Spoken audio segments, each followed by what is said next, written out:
بلکہ ان کو زکات دینا زیادہ ثواب ہے کہ اس میں صلہ رحمی بھی ہے اور زکات کی ادائیگی بھی ہے، ڈبل ثواب ہے، اس لیے اپنے رشتہ داروں میں دیکھو۔ لیکن یہ ضرور دیکھ لو کہ وہ مستحق زکات ہوں اور صاحب نصاب نہ ہوں۔ بعض لوگ یہ سمجھتے ہیں کہ بیوہ، مثلا بیوہ کا لفظ سنیا، بیواؤں کو دینی چاہیے، بے شک اچھی بات ہے، اگر بیوہ مستحق زکات ہے تو بڑی اچھی بات ہے، اس کی مدد کریں۔ لیکن اگر ایک بیوہ ہے مستحق زکات نہیں ہے تو محض بیوہ ہونے کی وجہ سے وہ مصرف نہیں بنتی۔ یتیم کو دو، بے شک ضرور دو، لیکن یہ دیکھ کر دو کہ وہ مستحق زکات ہے۔ اگر یتیم ہے مگر مستحق زکات نہیں، صاحب نصاب ہے، تو باوجود یتیم ہونے کے اس کو زکات نہیں دی جا سکتی۔ ان احکام کو مد نظر رکھتے ہوئے زکات نکالنی چاہیے۔ اب تھوڑی سی گفتگو مختصر میں یاد کر دوں کہ کچھ عرصے سے ہمارے ملک میں سرکاری سطح پر بھی زکات کا نظام قائم ہے اور اس کی وجہ سے بہت سے مالیاتی اداروں سے زکات وصول کی جاتی ہے، کمپنیاں اپنی جگہ پر ایٹ سورس زکات کاٹتی ہیں، اس کا کچھ حکم میں عرض کرتا ہوں۔ جہاں تک بینکوں کا تعلق ہے، بینکوں اور مالیاتی اداروں کا، وہاں سے زکات جو کٹتی ہے تو وہ زکات اس سے ادا ہو جاتی ہے، دوبارہ ادا کرنے کی ضرورت نہیں ہے۔ البتہ آدمی کے لیے احتیاط یہ ہے کہ جب یکم رمضان آنے والا ہو، جبکہ زکات کاٹی جاتی ہے، تو پہلے سے اس کی دل میں نیت بھی کر لے کہ بھائی میری زکات کٹے گی، میں اس کو زکات کے مد میں استعمال کر رہا ہوں، یہ کر لے تو اس سے اس کی زکات ادا ہو جاتی ہے، دوبارہ نکالنے کی ضرورت نہیں۔ اس میں اگر فرض کرو، بعض لوگوں کو یہ شبہ ہوتا ہے کہ اس میں بہت کثرت سے لوگ سوال کرتے ہیں کہ صاحب ہماری فلاں رقم پر تو سال گزرا نہیں اور پوری رقم پر زکات کٹ گئی۔ تو میں پہلے ہی عرض کر چکا ہوں کہ ہر رقم پر سال گزرنا ضروری نہیں ہوتا۔ اگر آپ صاحب نصاب ہیں تو ایک دن پہلے بھی جو رقم آئی ہے اس کے اوپر جو زکات کٹی وہ صحیح کٹی۔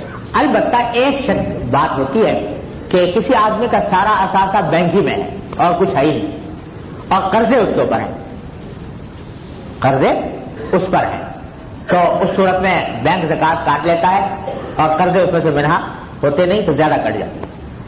تو اس کا ایک طریقہ تو یہ ہے کہ آدمی وہ وقت آنے سے پہلے اپنی رقم یا تو نکال لے یا کرنٹ اکاؤنٹ میں ڈال دے، بلکہ میں تو یہ کہوں گا کہ حقیقت میں ڈالنی ہی چاہیے کرنٹ اکاؤنٹ میں، سیونگ اکاؤنٹ میں ڈالے ہی کیوں، وہ سودی اکاؤنٹ ہے، اس میں ڈالے ہی کیوں، تو اس میں کرنٹ اکاؤنٹ میں زکات کٹتی نہیں، لہذا اگر کرنٹ اکاؤنٹ میں منتقل اس کو کر دیا جائے تو پھر وہاں نہیں کٹے گی، اور پھر آدمی اپنے طور پر جس طرح اور اثاثوں کی زکات ادا کرتا ہے اسی طرح اس کی بھی ادا کر دے، یا اس کو بینک کو لکھ کر دے دے کہ میں صاحب نصاب نہیں ہوں اور صاحب نصاب نہ ہونے کی وجہ سے میرے اوپر زکات واجب نہیں ہے۔ تو اس وقت زکات کا قانون یہ کہتا ہے کہ اگر کوئی شخص یہ لکھ کر دے دے کہ میں صاحب نصاب نہیں ہوں تو پھر اس کے اوپر زکات نہیں کرتے۔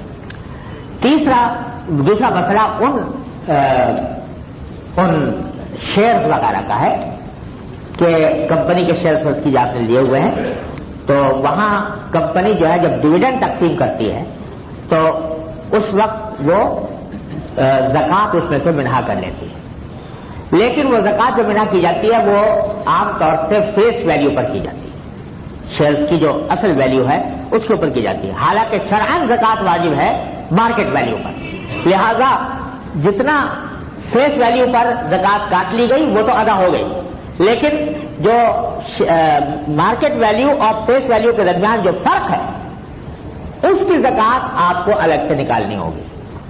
مثلا فرض کیجیے کہ ایک شیئر جو ہے اس کی فیس ویلیو 50 روپے تھی اور مارکیٹ ویلیو 60 روپے ہے، تو کمپنی والوں نے 50 روپے کی زکات ادا کر دی، وہ ادا ہو گئی، لیکن چونکہ مارکیٹ ویلیو 60 روپے ہے لہذا 10 روپے کی زکات آپ کو الگ سے نکالنی چاہیے۔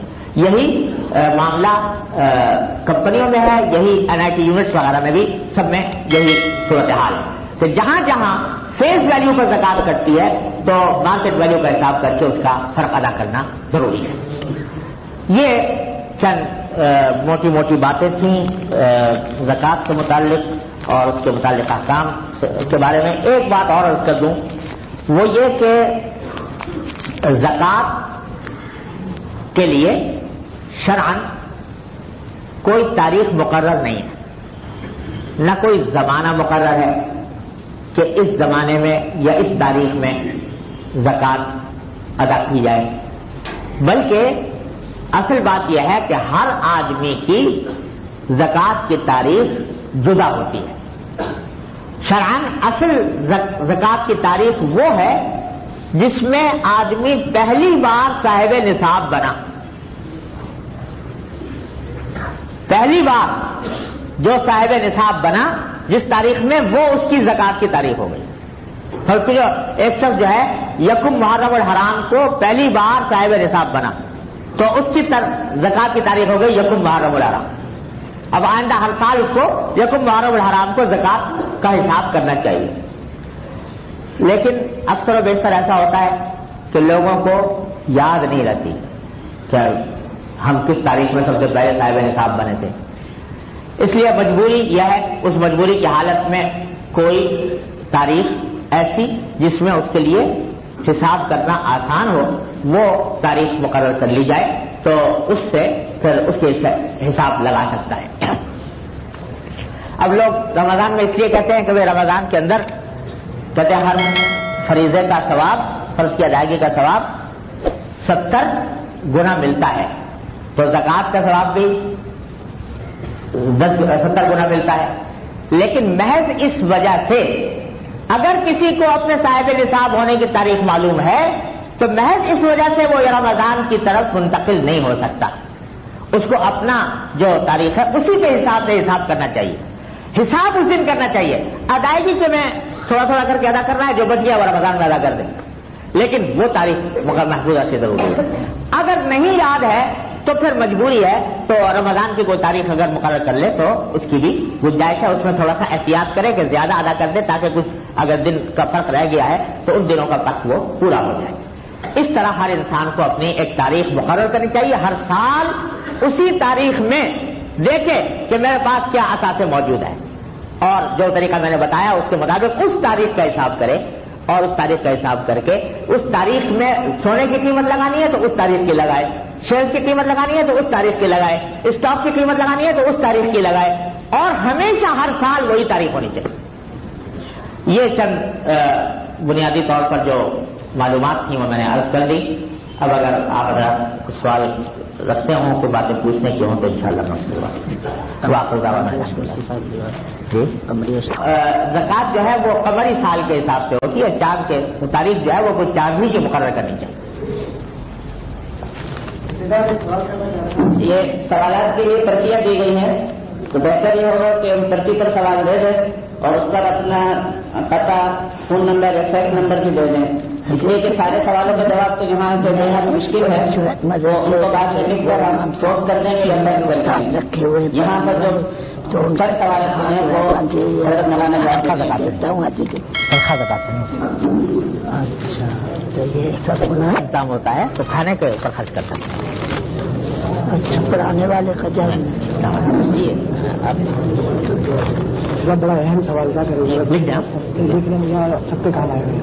ٹھیک ہے، وہ لکھ لیتے نا تاکہ اس میں ہاتھ چلتا ہے. کیا ہے کہ ہمارے یہاں ہوتا ہی ہے برادری میں. ہو سکتا ہے آپ کے سوال، یہ بہت سے سوالات ہیں، کوشش کرتا ہوں کہ ان کے سب کے جوابات ہو جائیں. فرمایا کہ ایک صاحب پوچھ رہے ہیں کہ کئی مستورات اپنی زکوٰۃ اپنے خاوند کو کہتی ہیں کہ میری زکوٰۃ ادا کر دیں کیونکہ میرے پاس زکوٰۃ ادا کرنے کے پیسے نہیں ہیں. ایسی صورت میں زکوٰۃ ادا ہوگی یا نہیں؟ یہ سمجھ لیجئے کہ زکوٰۃ کا خود ذمہ دار ہے. اس طرح ہر آدمی نماز کا خود ذمہ دار ہے، اسی طرح زکوٰۃ کا بھی خود ذمہ دار ہے. جس طرح شوہر کی نماز پڑھنے سے بیوی کی نماز نہیں ہوتی ادا، اسی طرح شوہر کے ذمہ زکوٰۃ ادا کرنا بیوی کی نہیں ہے. بیوی کی زکوٰۃ ادا کرنا اس کے ذمہ نہیں ہے. اگر بیوی خود صاحب نصاب ہے تو زکوٰۃ ادا کرنا اسی کے ذمہ فرض ہے. صاحب نصاب اگر ہے تو یہ کہنا کہ میرے پاس زکوٰۃ ادا کرنے کے پیسے نہیں ہیں، یہ بات اسے درست نہیں کہ اگر پیسے نہ ہوتے تو زکوٰۃ واجب کیوں ہوتی. اگر فرض کیجئے کہ بعض اوقات ایسا ہوتا ہے کہ زیور ہوتا ہے اور زیور کی وجہ سے وہ صاحب نصاب بن جاتی ہے، اس کے ذمہ زکوٰۃ ادا کرنا واجب ہو جاتا ہے، تو اس صورت میں اگر الگ سے پیسے نہیں ہیں تو وہ اپنے زیور سے زکوٰۃ ادا کرے. لیکن اگر شوہر خوش دلی سے اس کی یہ درخواست قبول کر لے اور کہے کہ ٹھیک ہے، وہ شوہر سے کہے، اچھا آواز تو آ جائے گی نا انشاءاللہ. اگر وہ شوہر بیوی شوہر سے کہے کہ میری زکوٰۃ ادا کر دو اور شوہر خوش دلی سے ادا کر دے تو ادا ہو جائے گی.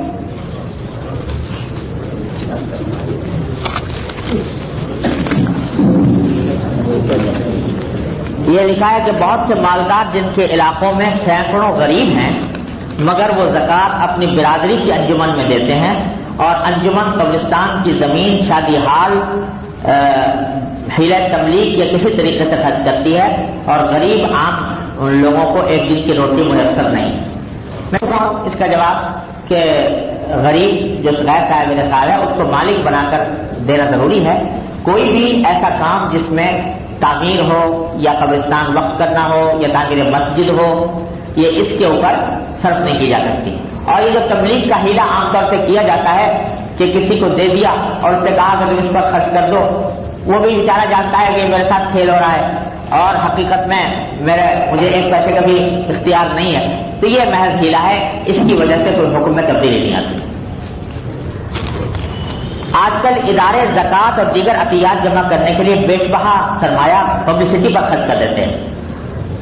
یہ جائز نہیں ہے، پبلسٹی کے اوپر زکوٰۃ کی رقم خرچ کرنا ضرورت نہیں، جو ہوتے جائیں وہ الگ کریں.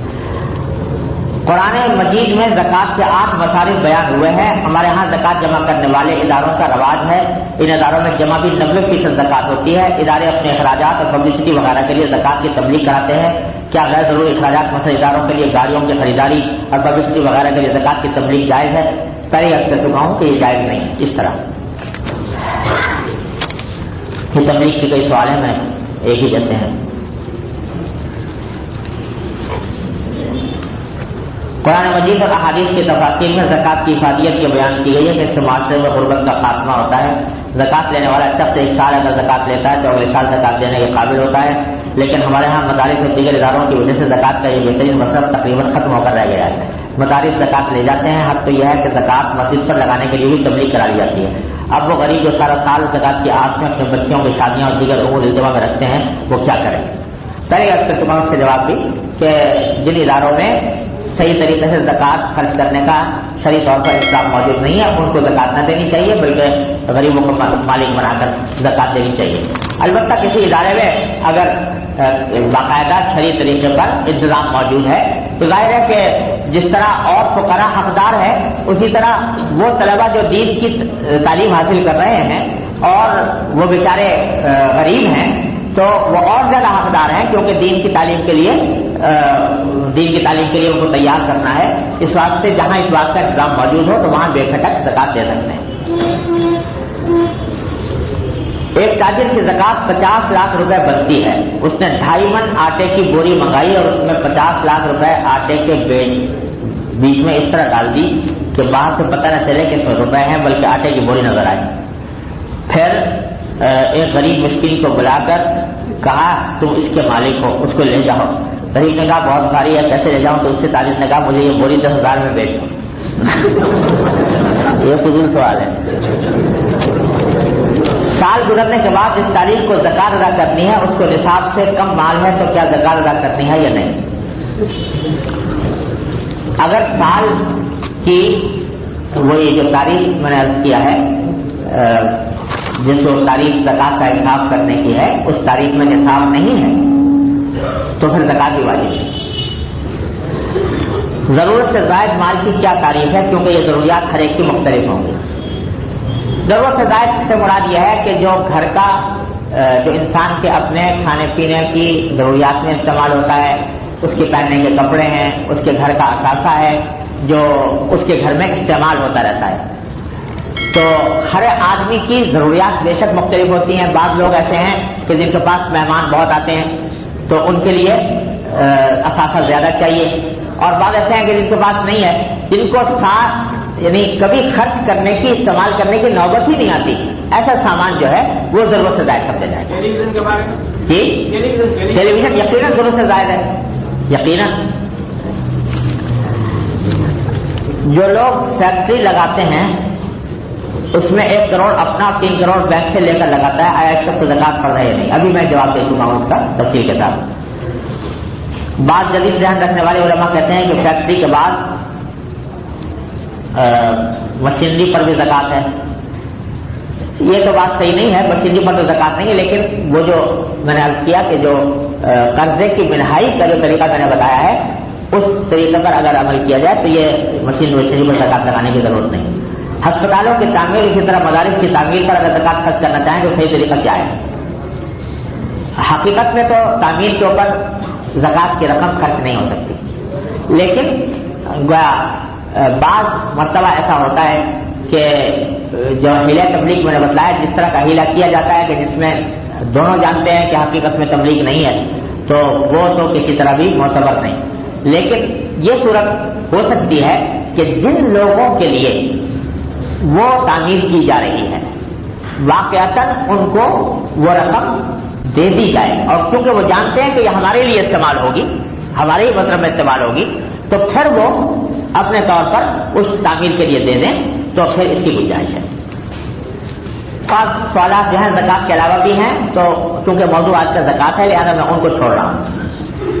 کھانا پکا کر دیا جا رہا ہے زکات میں ہو سکتا ہے؟ جی ہاں ہو سکتا ہے.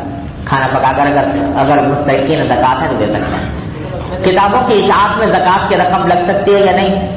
تو کتابوں کی اشاعت میں نہیں لگ سکتی, البتہ وہ کتابیں اگر مستحق زکات کو مالک بنا کر دی جائیں گی تو اس سے زکات لگاؤ. ایک شخص نے مکان 10 سال پہلے بنایا اور لاگت 1 لاکھ آئی جو اس وقت جاری سرمایہ میں سے ادا کی گئی. آج اس مکان کی مارکیٹ قیمت 50 لاکھ ہو گئی ہے. مکان ذاتی رہائش گاہ ہے. کیا زکات کے حساب کے وقت اس اضافی مارکیٹ ویلیو کو موجودہ سرمایہ سے منہا کرنے کی اجازت ہے؟ نہیں, موجودہ سرمایہ سے منہا کرنے کا سوال کوئی نہیں, لیکن کیونکہ وہ ذاتی رہائش کا مکان ہے لہذا اس پر زکات واجب ہے.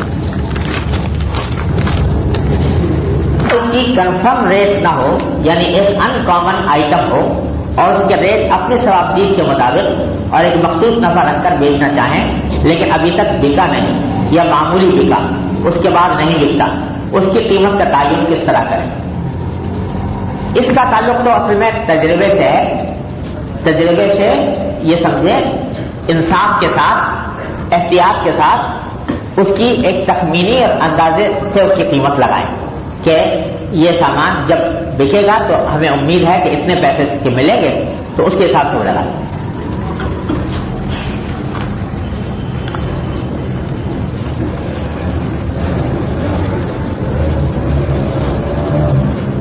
کچھ چیزیں ایسی ہیں جو کئی سال سے پڑی ہیں, بظاہر صحت مند حالت میں ہیں لیکن بکنے کی کوئی صورت نظر نہیں آتی, اس کا تعین کس طرح کیا جائے؟ ایک بات یہ بھی سمجھ لیجیے کہ زکات میں خود وہ چیز بھی دی جا سکتی ہے جس پر زکات آئے گا. کوئی سامان تجارت جو ہے ضروری نہیں کہ اس کے نقد روپیہ ہی دیا جائے, بلکہ وہ سامان تجارت جس کی زکات نکالی جا رہی ہے اسی سامان تجارت کا کچھ حصہ 40واں حصہ وہ بھی زکات میں دے سکتے ہیں. اور اگر وہ ایسی چیز ہے جو عام استعمال کی نہیں ہے, بیچارہ فقیر لے کر اس کو کچھ کرے گا نہیں, تو اس میں بہتر یہ ہے کہ قیمت لگائی جائے, لیکن قیمت اسی طرح لگائی جائے گی کہ اندازے اور تخمینے سے جو اپنے انصاف کے ساتھ قیمت بنتی ہو وہ اس کی لگائی جائے. اسے باہر خریدا ہے اور ابھی ہاتھ میں نہیں آیا, وہ جب امپورٹ ہوگا تو اس پر خرچ ہوگا, تب پھر ہاتھ میں آئے گا, اس کا تعین کس طرح کیا جائے؟ اس میں فائدہ یہ ہے کہ اگر وہ سامان آپ کی ملکیت میں آ چکا ہے, چاہے ابھی تک قبضے میں نہیں آیا, تب تو سامان کی قیمت لگائی جائے. لیکن اگر وہ آپ کی ملکیت میں ابھی نہیں آیا تو جتنے پیسے آپ نے اس میں لگائے ہیں صرف اس پر زکات واجب ہو. فرض کیجیے کہ ایک سامان امپورٹ کیا اور وہ آپ کی ملکیت میں آ گیا, اگرچہ ابھی راستے میں ہے, تو اس کی سامان کی قیمت لگانی ہو. لیکن اگر فرض کیجئے کہ ابھی وہ آپ کی ملکیت ہی میں نہیں آیا, سودا ہی مکمل نہیں ہوا, تو اس میں اگر فرض کیجئے آپ نے کوئی ایل سی کھولی ہے اور اس ایل سی کے اندر کوئی مارجن دیا ہے, تو جتنا دیا ہے وہ اسی حد تک واجب ہوگی, اس سے زیادہ نہیں. لا الہ الا اللہ.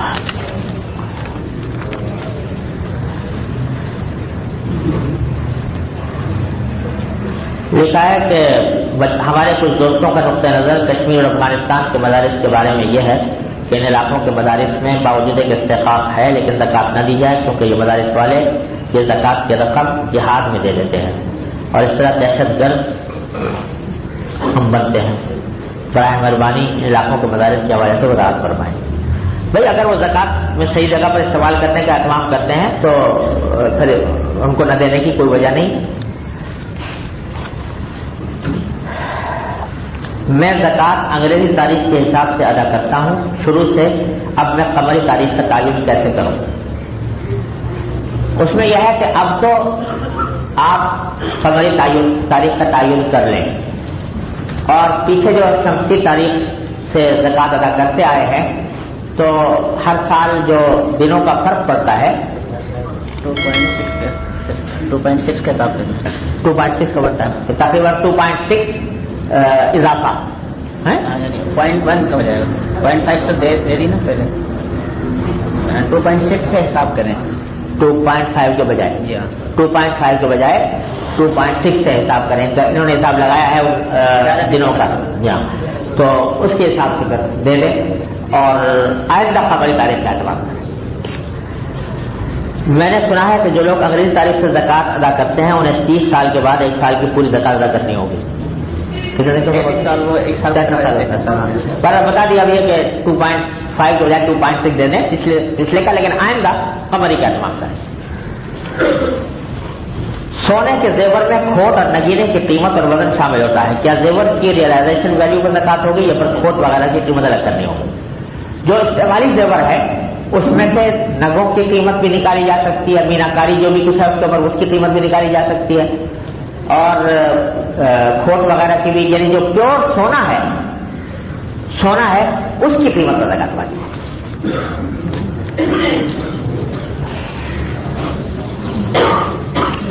بعض علماء نے شیئر کے کام کو جائز قرار نہیں دیا کیونکہ شیئر کی بنیاد سود پر ہے, سود کی بڑی سخت وہی لائی ہے. آپ نے شیئر کے کام کو صحیح قرار دیا, کیا یہ کاروبار جائز ہے؟ یہ تعلق موجودہ موضوع سے نہیں ہے, لیکن میرا اس کے اوپر مستقل ایک تقریر ہے جو اردو میں چھپ گئی ہے, شیئرز کی خرید و فروخت کے شرعی مسائل, وہ پڑھ لیجیے تو اس سے تفصیل واضح ہو جائے گی. سیونگ اکاؤنٹ میں بھی سود ہے اور آپ نے اس اکاؤنٹ کو صحیح قرار دیا. میں نے صحیح قرار نہیں دیا بھائی, میں نے کہا کہ سیونگ اکاؤنٹ میں نہیں رکھنا چاہیے, کرنٹ اکاؤنٹ میں رکھنا چاہیے. آپ نے فرمایا کہ کوئی شخص بینک سے قرض لے کر فیکٹری قائم کرتا ہے تو اس کو زکوٰۃ دینی ہوگی. کیا سودی کاروبار پر زکوٰۃ ہے؟ جو قرض جو لے کر جو فیکٹری قائم کرتا ہے, میرے خیال میں یہ صاحب کوئی بات نہیں سمجھے میری, افسوس یہ ہے.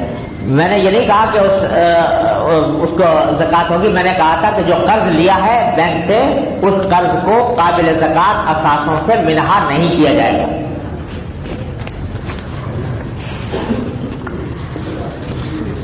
جہاد میں باطل سے برتر پیکار مجاہدین کو زکوٰۃ دی جا سکتی ہے؟ جی ہاں دی جا سکتی ہے, جبکہ وہ جہاد میں لگے ہوئے ہوں اور ان کو یہ زکوٰۃ کا ایک مستقل مصرف ہے. زکوٰۃ کی رقم نکال کر کیونکہ یکمشت ادا نہیں کرتے اس لیے زکوٰۃ پیبل اکاؤنٹ میں کریڈٹ کر دیتے ہیں. اس طرح رقم تھوڑے تھوڑے وقت میں وقتاً فوقتاً ادا کی جاتی ہے اور مکمل ادا ہونے تک کاروبار میں رقم لگی رہتی ہے. یہ صورت جائز ہے؟ زکوٰۃ پیبل اکاؤنٹ میں کریڈٹ کر دیتے ہیں. میں سمجھا نہیں اس کا مطلب. کن صاحب کا سوال ہے؟ زکوٰۃ کی رقم زکوٰۃ پیبل اکاؤنٹ میں کریڈٹ کر دیتے ہیں. کوئی صاحب ہیں جنہوں نے سوال کیا؟ جی پورے سال میں تھوڑی تھوڑی زکوٰۃ دی جاتی ہے مگر وہ پیسہ کاروبار میں کاروبار میں بھی لگا رہتا ہے، ضرورت مند جو لاکھ روپے ہوئی زکات خود نہیں دیتے، تھوڑے تھوڑے پورے سال کے اندر دے دیے تو وہ جائے، لیکن کوشش کرنی چاہیے کہ جتنا جلدی سے جلدی ادا ہو جائے بہتر۔ ایک سے زائد گاڑیوں کا کیا حکم ہے، زکات ہے یا نہیں؟ اگر ایک سے زائد گاڑیاں استعمال ہی کے لیے ہیں تو ان پر زکات نہیں ہے، لیکن اگر کوئی گاڑی بیچنے کی غرض سے خریدی ہو، پہلے میں وضاحت کر چکا ہوں، تو پھر کرائے پر دیے ہوئے گھر پر زکات ہے یا نہیں؟ میں پہلے عرض کر چکا ہوں کہ کرائے پر اگر گھر دیا ہوا ہے تو اس کی مالیت پر زکات نہیں ہے، جب کرایہ آئے گا تو کرایہ جو ہے وہ آپ کے نقد رقم میں شامل ہو کر اس میں جتنا کچھ سال کے آخر میں بچے گا اس کے اوپر زکات واجب ہوگی۔ اگر کوئی شخص قرض مانگے، احتمال یہ ہے کہ قرض واپس نہیں کرے گا، تو اس کو قرض کہہ کر مگر دل میں زکات کی نیت کر لے تو زکات ادا ہو جائے گی یا نہیں؟ یہ اچھا سوال کیا کسی نے، عملی سوال ہے۔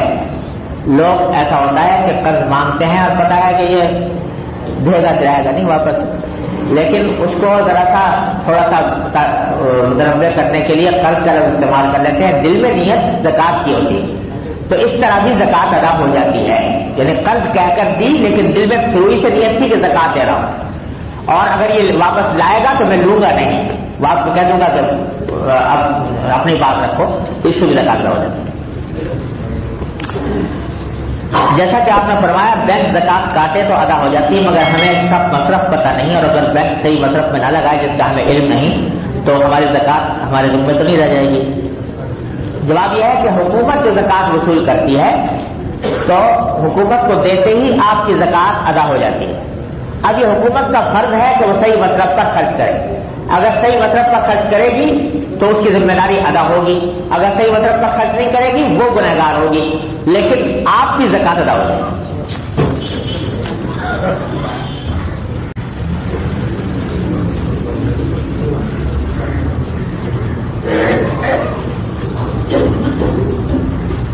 کہ کسی خاتون نے انگریزی میں سوال لکھا ہے کہ ایک خاتون ہے جن کو اپنے گھر میں ان کے پاس زیور ہے لیکن وہ ہمیشہ شمسی تاریخ سے زکات ادا کرتی رہی ہیں، تو اب وہ کیسے، ان کو اسلامی تاریخ یاد نہیں ہے تو وہ کیسے کریں؟ تو پہلے جواب اس کا ہو چکا کہ شمسی تاریخ سے 2.6 کے حساب سے زکات ادا کر دیں اور آئندہ قمری تاریخ متعین کر دیں۔ Any person wants to change the date of the zakat, can he do it or not? کوئی شخص اپنے زکات کی تاریخ بدلنا چاہتا ہے تو میں نے کیا تھا پہلے ہی کہ اصل زکات کی تاریخ وہ ہے جب پہلی بار صاحب نصاب بنا، لیکن اس کے بعد جب ایک تاریخ بنا لی تو وہ آئندہ وہی تاریخ اس کو رکھنی چاہیے، اس کے سوا کوئی نہیں۔ کیا پرائیویٹ فنڈ لون جو کہ کمپنی سے لیا ہو اس کو بھی قرض میں شمار ہوگا؟ وہ چونکہ اپنا ہی قرض ہے، پرائیویٹ فنڈ سے اگر لون لیا ہے تو اپنا ہی روپیہ ہے، تو اس واسطے وہ لون سے قرضوں میں منہار نہیں ہوگا۔ میں نے اپنے ملازم کو شادی کی مد میں 25,000 روپے دیے، یہ کہہ کر 10,000 روپے تمہارے باقی قرضہ ہے جو تم کو واپس کرنا ہے، تاکہ اس رقم کو بعد میں کسی اور کو زکات کی مد میں دے دوں، کیا میرا یہ فعل صحیح ہے؟ صحیح ہے، یعنی اگر آپ نے شروع میں نیت کی ہے کہ اس میں سے 10,000 تو اس کو دے دیے ہیں اور باقی اس کے ذمہ قرض ہے تو کوئی حرج نہیں، 10,000 کی زکات ادا ہو گئی، باقی کی زکات ادا نہیں ہوئی، جب وصول ہو جائے گا تو پھر دے سکتے۔ ایک سوال، یہ بھی سوال جو کیا گیا تھا جی اس میں ملازم کا ذکر کیا گیا ہے جی، تو کیا یہ ملازم جو ہے اس کا بھی صاحب نصاب ہونا ضروری ہے یا جو بھی ملازم ہے؟ نہیں، دیکھیے کوئی بھی ہو، ملازم ہو غیر ملازم ہو، ہر ایک کا صاحب نصاب ہوتا ہے، کوئی بھی غیر صاحب نصاب کو کسی حالت میں نہیں دی جا سکتی، چاہے صاحب نصاب نہ ہو، نہ ضروری ہے، اگر کوئی صاحب نصاب ہے چاہے اپنا ملازم ہے، اقتدار ہے، کچھ ہے، اس کو نہیں دے سکتے۔ اگر کسی ادارے کے پاس چندے کی رقم جو کہ غیر زکات مد میں سے جمع کی گئی ہے اور اس پر 1 سال سے زیادہ عرصہ بھی گزر چکا ہے تو اس کی زکات کس پر واجب ہوگی؟ کیا ادارے کو اس کی زکات نکالنی چاہیے؟ یہ ذرا تھوڑا سا اس کے احکام تفصیل طلب ہیں، جس ادارے کو یہ صورتحال پیش آئی ہو وہ اپنی صورتحال واضح طور پر لکھ کر اس کا جواب معلوم کر لے، یہاں تفصیل بتانے سے دشواری ہوگی۔ مدارس میں فی طالب علم کھانے کے وظیفے کی رقم مثلا 500 روپے ماہانہ دی جائے، پھر طالب سے فیس کی صورت میں وہ رقم واپس لی جائے تو زکات ہو جائے گی یا نہیں؟ جی ہاں، ہو جائے گی. اس طرح کرنے میں درست ہو جائے گی. کیا شیئر کے ڈویڈنڈ پر زکات واجب ہے؟ دیکھیے، ڈویڈنڈ ہو یا کچھ ہو، جو رقم آپ کی تاریخ زکات میں آپ کے پاس باقی ہے، وہ چاہے ڈویڈنڈ سے آئی ہو، کسی نے آپ کو تحفے میں دی ہو، کہیں سے آپ کو دکان کی آمدنی سے حاصل ہوئی ہو، وہ جو کچھ بھی بیلنس ہے اس پر زکات واجب ہے. کمپنی نے اگر ڈویڈنڈ ڈکلیئر کر دی ہے ٹھیک، اور وہ زکات کی تاریخ کے بعد ملے اس پہ بھی دینی ہو، وہ اگلے سال دینی ہو. اگلے سال جو بچ جائے گی اس میں سے ڈویڈنڈ پر زکات نہیں کٹتی ہے. نہیں، وہ زکات کٹتی ہے، میں نے بتایا نا، اس کی فیس ویلیو پر، شیئر کی فیس ویلیو پر کٹتی ہے، ڈویڈنڈ پر نہیں کٹتی. ڈویڈنڈ میں سے کاٹتے ہیں لیکن فیس ویلیو کی کاٹتے ہیں. اگر شیئر بیچنے کی غرض سے لیے گئے ہوں لیکن کیونکہ ان کی قیمت بہت گر گئی ہو اور نہ بیچیں، اور زکات ادا کرنے کی تاریخ پر ان شیئر کی زکات کیا مارکیٹ ریٹ سے دی جائے گی یا اس کی خریداری کی قیمت؟ مارکیٹ ریٹ سے. جو بھی مارکیٹ ریٹ ہے، چاہے گر گیا ہو چاہے بڑھ گیا ہو. شافعی فقہ سے 7.5 تولے سونا ملکیت پر زکات واجب نہیں، لیکن اگر اس سے 2-1 تولے سونا زیادہ ہو تو کیا 7.5 جمع 2 9.5 تولے کل پر زکات واجب ہے یا کسی تولے پر زکات دی جائے؟ بھائی، میں شافعی فقہ کا مجھے معلومات نہیں ہے زیادہ، کسی شافعی عالم سے پوچھیں اس کے بارے میں. مستحق کے زکات، بظاہر گھر میں تمام سامان ٹی وی وی سی آر وغیرہ ضرورت کے لیے ہے، مگر ضرورت مند ہے کہ علاج یا بچے کی پڑھائی شادی وغیرہ کے لیے رقم چاہیے، مگر کھلے عام شرم کے باعث نہیں مانگ سکتے. اگر ایسی ضرورت ہے تو بھائی سب سے پہلے تو ٹی وی وی سی آر بیچ کے پیسے حاصل کرو، پھر بعد میں زکات کی سوچنا. غریب مریض جو سید نہ ہو، ایک ڈاکٹر ان کے علاج اور دوائی کی مد میں رقم خرچ کر سکتا ہے یا نہیں؟ جو غریب مریض جو سید نہ ہو، ایک ڈاکٹر اس کے علاج اور دوائی کی مد میں رقم خرچ کر سکتا ہے یا نہیں؟ دوا اس کو زکات کی مد سے دی جا سکتی ہے، لیکن اپنی فیس زکات کی مد سے نہیں لے سکتا.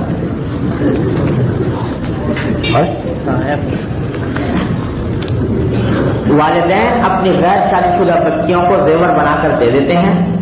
اب چونکہ ان بچیوں کا کوئی ذریعہ کمائی نہیں ہے لیکن اس زیور کی وہ مالک ہیں، اب اس کے زکات وہ کس طرح ادا کریں؟ میں پہلے بھی عرض کر چکا ہوں. اول تو یہ ہے کہ یہ بچے اگر نابالغ ہے اور اس کی ملکیت کر دی، لیکن ملکیت کرنے کا معنی یہ ہے کہ کبھی اس سے پھر واپس نہ لی جائے، نہ کسی اور بچے کو دی جائے، تو پھر زکات نہیں ہوگی کیونکہ نابالغ ہے، نابالغ کے اوپر زکات نہیں ہوتی. لیکن اگر بچی بالغ ہے اور اس کو مالک بنا دیا، مالک بنانے کے معنی یہی ہے کہ پھر اس سے واپس کبھی بھی نہ لی جائے، تو پھر اس صورت میں اس بچی کے اوپر زکات فرض ہے. اگر اس کے پاس اور کوئی ذریعہ آمدنی نہیں ہے، آپ اس کی طرف سے ادا کر دیں اس کی اجازت سے، اور اگر یہ بھی ممکن نہیں ہے تو پھر زیور کو بیچ کر ادا کرنی ہوگی. اگر ہر سال زیور بیچ کے ادا کرتے رہے تو ایک وقت آئے گا کہ زیور سب بک جائے گا، سب تو نہیں بک جائے گا. 52.5 تولے چاندی رہ جائے گا، 52.5 تولے چاندی ضرور رہ جائے گا. ہاں، اس لیے کہ جب اس سے نیچے گرے گا تو نصاب ختم ہو جائے گا. ایک آدمی اپنی شادی کے موقع پر منہ دکھائیاں اور تحفے وغیرہ میں رقم آنے کی وجہ سے صاحب نصاب ہو جاتا ہے، تو اگلے سال تک اگر صاحب نصاب رہے تو اسی تاریخ کو زکات واجب ہوگی. اگر رمضان آنے میں دن ہے تقریباً 5 ماہ تو وہ رمضان میں 1 سال 5 ماہ کی زکات ادا کرے یا کوئی اور طریقہ؟ وہ طریقہ یہ ہے کہ جب سال پورا ہوگا تو سال پورا ہونے پر زکات کا حساب تو لگا لیں کہ اتنا میرے دن میں زکات واجب ہوئی. اب اس کو تھوڑا تھوڑا کر کے ادا کر سکتا ہے، تو اگر چاہے تو رمضان میں اب سے باقی بچ گیا ہے تو رمضان کے اندر بھی ادا کر سکتے. پگڑی پر مکان خریدا اور مزید آگے کرائے پر چڑھا دیا، اس کی زکات کس طرح دی جائے گی؟ مکان خریدا نہیں جاتا، پگڑی پر کرائے پر لیا جاتا ہے، پگڑی خریدی جاتی ہے. تو شرعاً اس کا حکم یہ ہے کہ پگڑی کی کوئی زکاتبل ویلیو نہیں ہے، بلکہ جو مکان کرایہ پر چڑھایا ہوا ہے اس سے جو کرایہ آ رہا ہے وہ کرایہ جب انسان کے پاس آمدنی کی شکل میں جمع ہوگا اور آخر سال میں حساب کرے گا اس میں جو باقی رہے گا اس پر زکات واجب ہوگی. آدمی کے پاس پراپرٹی ہے جو اس نے گڈ ول پر بیچ دی ہے, کیا وہ اس پر زکات دے گا؟ گڈ ول پر بیچ دی یا کسی طرح بیچ دی, جب نقد رقم آ گئی تو نقد رقم کا جو حکم ہے وہی اس کو پر جاری ہوگا, یعنی آخر سال میں جتنی نقد رقم باقی ہے اس پر زکات ادا کرے گا. اگر ہم نے کوئی مال ادھار بیچا ہوا ہے اور ہم کو پارٹی رقم نہ ادا کرے تو اس کو کس طرح تعین کیا جائے؟ اس میں بھی دو صورتیں ہیں. ایک تو مسلسل کہتا رہا ہے کہ دوں گا مگر حقیقت لوٹاتا نہیں, دوسرا یہ کہ صاف مکر جاتا ہے یا غائب ہو جاتا ہے یا انتقال ہو جاتا ہے. دیکھیے, اگر کسی شخص کے ذمے آپ کی رقم تھی اور وہ مکر گیا اور یا غائب ہو گیا اور پتہ نہیں چلتا کہاں گیا, اب ملنے کی امید نہیں رہی, تو اس پر زکات ختم ہو گئی, اس پر زکات نہیں. لیکن ایک شخص ہے جو یہ کہتا ہے کہ میں دوں گا اور بظاہر حالات یہ خیال ہوتا ہے کہ وہ نیک نیتی سے کہہ رہا ہے, اگرچہ اس وقت گنجائش نہیں ہے, کسی اور وقت گنجائش ہونے پر واقعی دے دے گا, تو پھر اس پر زکات ہے اور وہ نکال لی جائے.